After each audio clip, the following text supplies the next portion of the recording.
বাদ্যধ্বনি আর শঙ্খসুরে মুখরিত হয়েছে শারদীয় দুর্গোৎসবের মহা অষ্টমী।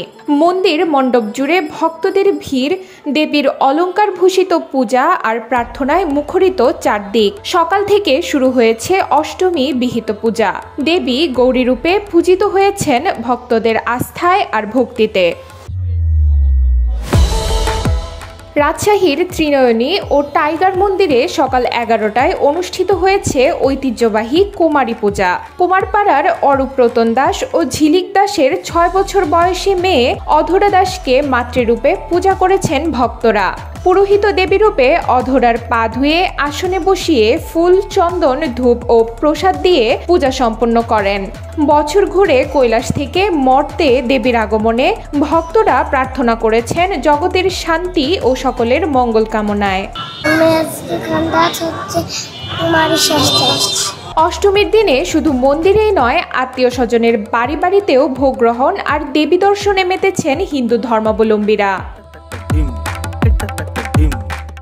এদিকে নগরীর বিভিন্ন মণ্ডপ পরিদর্শন করেছেন রাজশাহীতে নিযুক্ত ভারতীয় সরকারি হাই কমিশনার মনোজ কুমার। তিনি সকলের মঙ্গল ও শুভকামনায় প্রার্থনা করেন। সবাইকে শুভকামনা দিচ্ছি আর আশা করছি কি মা দুর্গা সবের জন্য মঙ্গল করবেন। এখানে যে সোসাইটি আছে, রাজশাহী যে সোসাইটি আছে, সকল বাংলাদেশের যে সোসাইটি আছে, সকলের জন্য মঙ্গল করবেন। পূজাকে নির্বিঘ্ন করতে সকাল থেকে নগরীর মণ্ডপগুলো পরিদর্শন করেছেন Rajshahi metropolitan police commissioner Abu Sufian. তিনি জানিয়েছেন 102টি মণ্ডপের নিরাপত্তায় 950 পুলিশ সদস্য কাজ করছে দিনরাত। প্রতিটি মণ্ডপেই রয়েছে সিসি ক্যামেরার নজরদারিতে। আমরা ইতিমধ্যে সমস্ত পূজা মণ্ডপে সিসি ক্যামেরা লাগানোর ব্যবস্থা হয়েছে। তারপরে আমাদের রাজশাহী মেট্রোপলিটন পুলিশের পক্ষ থেকে আমাদের 102টা পূজা মণ্ডপ, এখানে 102টা পূজা মণ্ডপে আমরা 950 আমাদের পুলিশ সদস্য সার্বক্ষণিক মোতায়েন আছে। এর বাইরে আনসারের প্রায় 700 সদস্য আছে। তারপরে আমাদের সাদা পোশাকে পুলিশ আছে, আমাদের সিআইটি আছে, দেবী পুলিশ কাজ করতেছে মাঠে। তো আমরা আইন শৃঙ্খলা বলতে যা কিছু বুঝাই, আমরা সব কিছু আমরা নিয়ন্ত্রণে রাখার জন্য আমরা সার্বিক ব্যবস্থা নিয়েছি। এখন পর্যন্ত সব কিছু নিরাপদ আছে, কোথাও কোনো আইন শৃঙ্খলার কোনো সমস্যা নেই।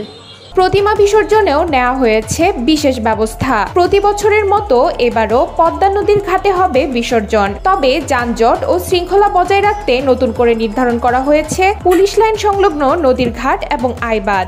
সার্বিকভাবে উৎসব মুখর পরিবেশে শান্তি আর সৌহার্দ্যের বার্তা নিয়েই পালিত হচ্ছে মহা অষ্টমী। রাজশাহী থেকে মাহি ইলাহির পাঠানো তথ্যচিত্রে ডেস্ক রিপোর্ট, নুসরাত তালবিয়া।